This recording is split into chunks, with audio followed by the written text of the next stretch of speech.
होळीचा सण येत्या गुरुवारी तर दुसऱ्या दिवशी धुळवड साजरी होणार आहे। या पार्श्वभूमीवर बाजारपेठ सजली आहे। लहान मुलांसाठी रंग, पिचकारी खरेदीसाठी ग्राहकांची बाजारात लगबग दिसत आहे। पनवेलच्या बाजारपेठेत विविध प्रकारचे नैसर्गिक रंग, लहानग्यांचे आकर्षण असणाऱ्या आकर्षक पिचकाऱ्या विक्रीसाठी आल्या आहेत। या साहित्याने बाजारपेठ फुलली आहे। त्यामुळे खरेदीसाठी ग्राहकांची विशेषतः लहानग्यांची पावले तिकडे वळत आहेत। यंदा रंगांचे आणि पिचकाऱ्यांचे दर 10% वाढले आहेत। ग्राहकांकडून नैसर्गिक रंगांना अधिक पसंती मिळत असल्याचे दिसून येत आहे।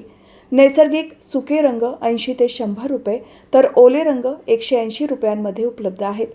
त्याचबरोबर साधारणपणे 100 ते 500 रुपयांपर्यंत बाजारात पिचकाऱ्या उपलब्ध असून यामध्ये विविध कार्टून पिचकाऱ्यांची क्रेज पाहायला मिळत आहे। यात पाठीवर लावल्या जाणाऱ्या ड्रमच्या पिचकाऱ्यांना ग्राहक पसंती देत आहेत।